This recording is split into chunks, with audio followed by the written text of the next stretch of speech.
Daddy, I Love You, Part 1. Hi guys! Magandang araw po sa inyo, lalo na po sa mga silent listener at mga subscriber na sumusubaybay sa bawat kwentong ibinabahagi ko.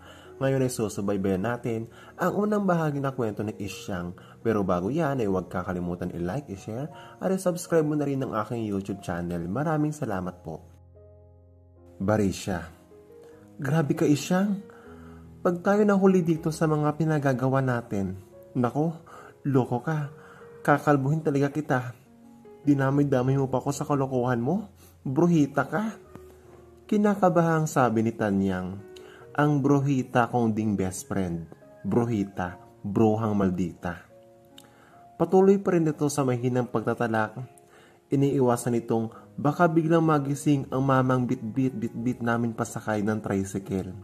Nakaabang sa may kanto si Buklet, ang kaibigan din naming Gwalito.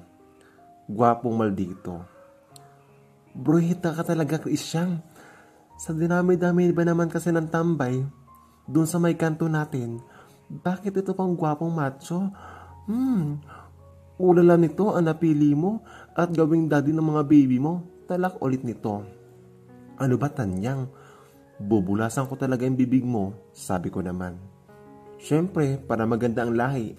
Aresa pa, dalian na lang natin at baka naiinip na si Buklet doon at iwan pa tayo. Alam mo namang may racket pa tayo mamaya, di ba? Saka, baka magising na to. Napaisip ako bago ituloy ang sasabihin. Ay, hindi pala ito magigising dahil sobrang lasing. Pero kahit lasing, ay yummy pa din. Napapangiting sabi ko. Kurak, sabi naman ni Tanyang. Narating namin ang pinarkingan ni Buklet. Ba't ba ang tagal nyo? Dali na! Baka masabit pa tayo dyan eh. Dali-dali itong tumulong sa pagbitbit sa lalaki at pagsakay nito sa tricycle. Naupo ako sa tabi nito sa loob ng tricycle sa may likuran naman ni Tanyang. Nakarating kami sa bahay. Bahala ka na dyan, girl. Kaya mo na yan. Itudo mo na ngayong gabi. Malay mo, makabuo agad. Pero ewan ko lang kung sa true life nangyari yung ano bang tawag doon? Basta yung bang sharpshooter, isang boom, juntis mood agad, pakumpas-kumpas pang kamay, basabi ni Tanyang. Gata, go, tara na books. Yaya naman ito kay Buklet na tinanguan lang ako. Napatingin ako sa lalaki na kaiga ngayon sa aking kama. Lumapit ako dito at hinaplos ang mukha nito. Ang pogi mo talaga, yummy pa. Pasensya ka na, hindi na ako nakahingi ng permiso sa'yo. Huwag kang mag-alala, mabilisan lang to. As in, mga 1 hour, 15 minutes, ay ewan basta. Nagsimula akong tanggalin ang kanyang lahat. Ay, ulam, taas pa lang, mahinang sabi ko. Tinuloy ko ang naumpisahan hanggang sa natanggal ko ng tuluyan ng pang-itaas nito. Ito naman, inumpisahan kong tanggalin ang belt ng suot itong pantalon. Fast forward. Mamaya-maya, shucks, grabe, napatakip ako ng kamay sa bibig. It's now or never, Isyang. It's now or never. Andito ka na, nandyan na siya. Palalagpasin pa ba? Lumapit ako dito at inumpisahan itong hawakan. Lumapit ako dito at inumpisahan ko ito. Doon ako natauhan. Hindi pwedeng mabulyaso ito. Ang dami ng hirap ko. Saka ang bigat kaya niya. Paano yung hirap namin ni Fanyang nakargahin siya? No way na hindi ito matuloy. Lumuhod ako uli. 2:00 na madaling araw pero hindi pa rin makatulog si Isyang. Hindi pa rin siya makapaniwala na nangyari ang lahat. Pangatlong araw na din simula nung kinuha kuno niya si soon-to-be hati daddy niya. Pangatlong araw na din simula nung bumangon at nagising siya sa umagang mag-isa na lang siya sa higaan ni hindi man lang nagpaalam, ni note man lang wala, kahit pa thank you man lang wala. Well, dapat siguro siya pa ang mapasalamat. Wah, sana mabuo na. Dahil kung hindi, paano na? Ni hindi man niya alam kung paano ito kukontakin. Hanap na lang ng iba? No way. Si hati daddy ang gusto ko. Ay na, pati pangalan hindi niya natanong. Paano na lang ang birth certificate ni baby? Walang tatay. Birth certificate agad ang inalala. Hay, sa kawalan na magawa at dahil hindi naman siya inaantok, kaya napagdesisyonan na lang niyang magbasa. Tamang-tama hindi pa siya nakabasa ng mga update ng favorite stories niya. Pagkabakas niya ng ilang update, na nagsimula siyang antukin. Kinabukasan, Hoy Isyang, ba't ngayon ka lang pumasok ha?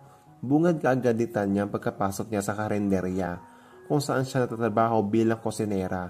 Pagmamay-ari ito ng pamilya nila Tanyang. Masarap no, nakangiting sabi nito. Ang alin? Singit naman ni Manang Poling na nanay ni Tanyang. Ang adobo nay, masarap ang adobo ni Isyang. Lalagyan daw niya ng twist, adobo may chicharon. Tarantang sabi nito sa ina. Hindi na lang siya sumagot hanggang ngayon kasi lutang at parang inaantok pa siya. Inumpisahan niyang hugasan ang mga gulay na ilalahok sa pansit pagkatapos ay hiniwa ang karne na gamitin sa adobo.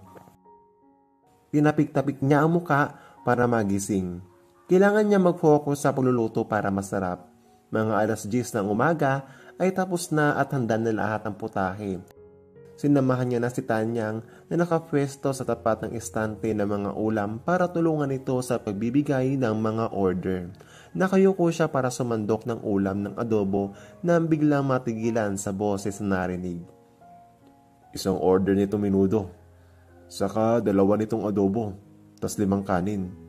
Napaangat siya ng tingin. Wah, napatingin siya sa abuhin nitong mga mata. Hati daddy, bulong niya at ngumiti ito sa kanya. Inubos? Inubos ni Hati Daddy ang paninda namin. Tulala ako the whole time kanina. Tuwang-tuwa naman si Tanyang at ang nanay niya dahil maaga kami nagsara. Pinakyaw kasi ni HD ang mga paninda namin. HD, which mean Hati Daddy. Yan muna ang tawag ko sa kanya dahil until now, di ko pa rin alam ang pangalan niya. Hanggang ngayon kasi hindi pa rin kami nagkikibuan. Andito ngayon sa loob ng sakyan, kasama niya habang binabaktas ang daan patungo sa... Teka, hindi ko pa alam kung saan kami pupunta. Basta ang alam ko lang papunta ito norte, NLEX Bigla na lang niya akong hinila kanina pagkatapos niyang bayaran yung mga pinamili niyang ulam sa karinderya. Hindi na ako hinayaan pang makapagpaalaman lang kinatanyang. Nasa loob pa nga namin si Boklet na tinanguan lang si HD. Teka, tinanguan? Magkakilala sila? Grabe itong si Boylet. Feeling close agad kay HD. Anyways, hindi na ako makatiis dahil pakiramdam ko mapapanisan na ako ng laway dito kaya saan ba ako dadalhin? Tumingin naman siya sa akin ng saglit sa ngumiti. Tapos itinoon ulit ang tingin sa akin at nag-drive lang. Hay, bahala ka nga. Ayaw niya akong sagutin. Di itutulog ko na lang. Total, ilang araw na din akong puyat dahil sa kakaisip sa kanya. Naalala ko tuloy yung kantang, di makatulog sa gabi sa kakaisip, sa diwa ko ikaw ang panaginip. O diba, maka 90s lang, kaway-kaway ang mga batang 90s dyan. Nagising ako sa isang kwartong di ko alam kung saan. Base sa itsura, mukhang ancestral house ito, makaluma kasi Paglibot ko na tingin sa kwarto, nakita ko siya sa upuan sa gilid ng kwarto. Asan tayo? Saan mo ba ako dinala? Babahin na kita. Nahangising sagot niya. Ha? What? What do you mean na ibabahay? Super express ka ha? Bahay agad? Di ba pwedeng anak muna? Bigla niyang tinapig ang noo sa sinabi ko. Nangiti naman si HD. Joke lang. I just wanted you to be with me sa dinner party bukas para sa kapatid ko. Sigot nito. Okay. Sigot ko lang din. Just stay here. May pupuntahan na ako saglit sa bayan. You can ask Manang. Ising kapag may kailangan ka. Nasa baba lang sila. Sabi nito sa kamabilis na nakalabas ng kwarto na animoy sobrang nagmamadali. Hay, busy lang ang peg. Bulo niya sa sarili. Maya-maya nag-ring ang phone niya. Hello Isyang, asan ka na ba? Akala ko ba pupunta tayo sa Baclaran bukas? Andito ako sa probinsya nila HD. Probinsya? Saan naman? La Union, Tanyang. Ha? Kalayo naman yan, girl. Siya nga pala, Hesyang. Tanong ko lang. Nakuha mo na ba yung librong in-order natin sa Self-publication? Alin dun? Yung may mga ngaso? Oo, yun nga. Yun sa akin kasi hindi pa eh. Grabe naman, Isyang. Ilang buwan na ba? Halos mag-iisang taon na ata mula nang mabayad tayo ah. Nalayo niya tuloy ang sipi sa tenga dahil sa lakas ng boses Tanyang. Hay, yung akin din eh, wala pa. Nawalan tuloy ako ng gana mag-intay. Nakakabanas na din kasi yung tipong mini-message mo sa FB. Hindi naman nagre-reply. Reason, and everything. Napapailing na lang ako habang nakikipag-usap kay Tanyang. Kaloka ka girl? Parehas tayo. I-busy daw girl. Hindi kaya artista yung mga yun kaya sobrang higtik ng schedule. Oo nga no. Baka artista nga. Alam mo naman pag showbiz maraming booking schedule yan. Baka nga girl. O kaya baka sobrang busy lang talaga. Antay na lang tayo girl. Mga one decade. Decade? Sabay pa namin sabi. Yung joke lang. Sabay pa namin ulit masabi. Antay tayo girl. Antay is a virtue, sabi ko. Kurak. Huwag sirain ang beauty sa stress eh. Baka magsisi. O diba? Kumakarim lang to si Tanyang wagi. Habang nakikipag-usap ako sa CP, may napansin ako nakasilip na medyo may katandaan na ginang sa may pintuan. Nginitian ko ito sa kasaglit na ibinaba muna ang tawag. Manang Iseng? Tanong ko. Kayo po ba si Manang Iseng? Hello po, ako po si Isyang at nagmano ko dito. Pasensya ka na iha. Papasok na sana ako para tawagin ka maghapunan. Nakaso marinig ko may kausap ka sa telepono. Matanong lang. Yung bang libro nung sinasabi nyo ay yung kay... Opo, bakit po? Ay grabe na yan. Pareha tayo mga iha. Yung akin wala din. Kaloka. Nauna pa nga ako magbayad. Biglang talak ni Manang Iseng. Mukhang makakasundo ko tong si Manang. Kwentuhan ako ni Manang Iseng habang kumakain ako ng hapunan. Nalaman kong Chandler pala ang name ni Hati Daddy. Chandler Smith. Nalaman ko din na nag-iisang anak na lalaki ito. May dalawang kapatid na babae ito. Bunso siya sa magkakapatid. Half Filipino at American ito. Pinoy ang ina. Nanggaling sa isang mayamang pamilya. Sa probinsya nila at Amerikano naman ng ama. Isang businessman naman palang ito si Hati Daddy. Paroot parito ito sa bansa at sa Estados Unidos. Marami pa ito na kwento tungkol kay Hati Baby Daddy ko. Pagkatapos ng mahaba-habang usapan, nagpasya na akong umakyat sa kwarto sa taas. Napatingin ako sa orasan sa kwarto at nakita mag-aalas 10 na ng gabi. Ganon kami katagal magkwento ni Manang Iseng. Kaloka. Pero masaya siya kwentuhan. Para lang yung nanay ni Tanyang. Nakakatuwa saka nakakaaliw. Ay, asa na kaya si HD? Nahihikab na sabi ko. Inumpisahan ko mabasa ulit ng story sa Wati. Pero maya-maya, unti-unti na ding napapikit ang mata ko hanggang sa makatulog ako. Ang sarap na sana ng tulog ko nang biglang may naramdaman akong dumagan. Pagbulat ko na mata, nakita ko si HD. HD? Naitulak ko siya ng kaunti at akmang tatayo nang bilang piligiran niya ako. Stay still, Esyang. I want you. Teka, bakit bigla? Hindi ko na naituloy ang sasabihin nang biglang sakupin ng labi nito ang akin. Sa kabilang dako kay Esyang. Kasalukuyan ako nabibihis para sa family dinner na gaganapin sa isa sa mga restaurant nila Hati Daddy. Nakauwi na nga pala kami ng Manila kahapon din. Lumawas kami ng maaga. Hindi ko nga maintindihan kung bakit pumunta pa kami ng probinsya. Sa Manila naman pala gaganapin ang family dinner nila. Patawad nitong si HD eh.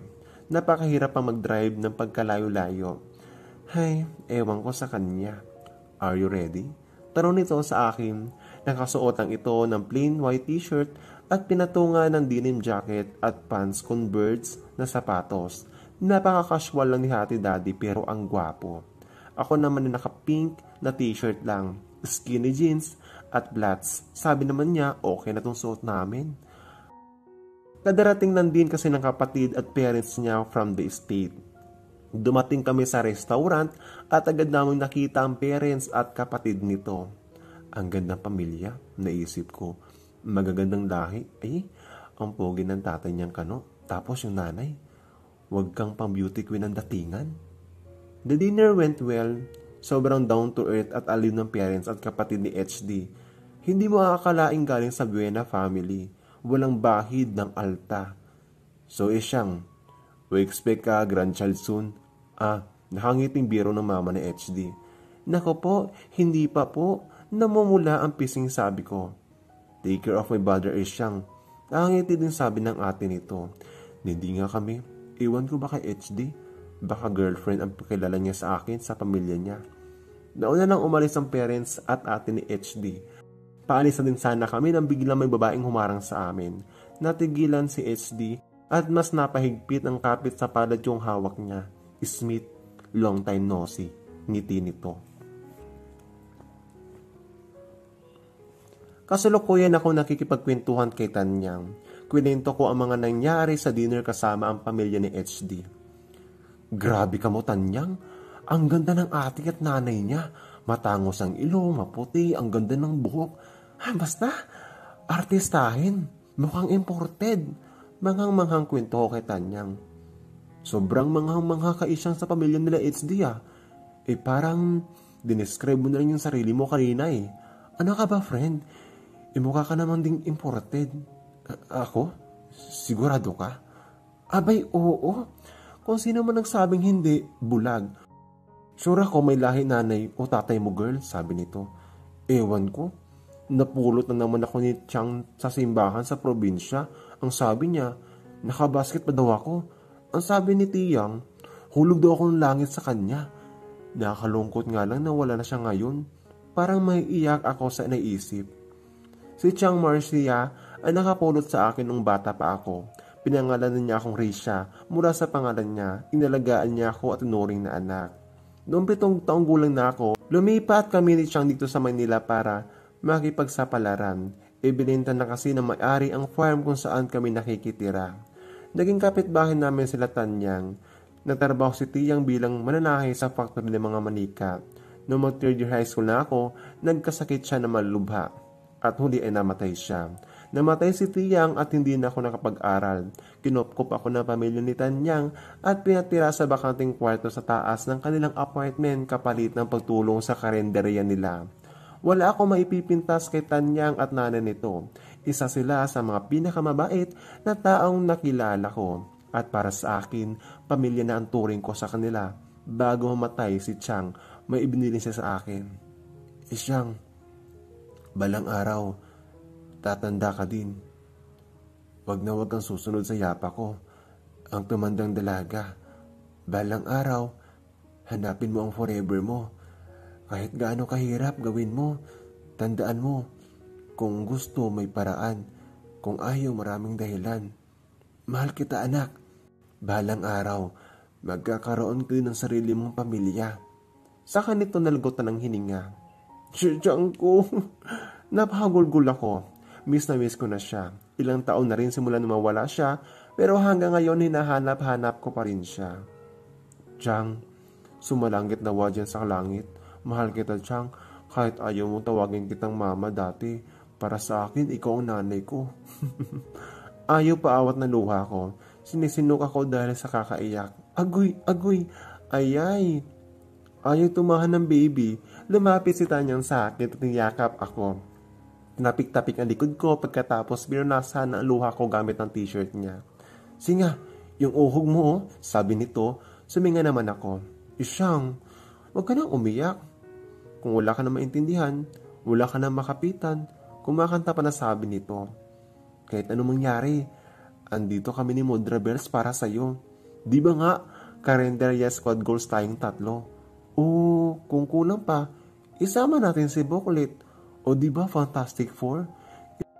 Squad goals na tayo, tahan na. Ganda-ganda mo, iyakin ka. Nakangiting sabi nito. Salamat, Tanyang. Thank you, pretty Tanyang. Iyak po na mahigpit dito. Kau pa, tara sayaw na tayo, sabi naman ito. Ay, bet ko yan. Sayaw tayo ng chirit-chirit. Ay, bet ko din yun, Isyang. Signal Bonel ba yun? Chirit-chirit? Ito, alam mo, saka ito biglang nag-cramping. Walang boring moments pagkasama si Tanyang.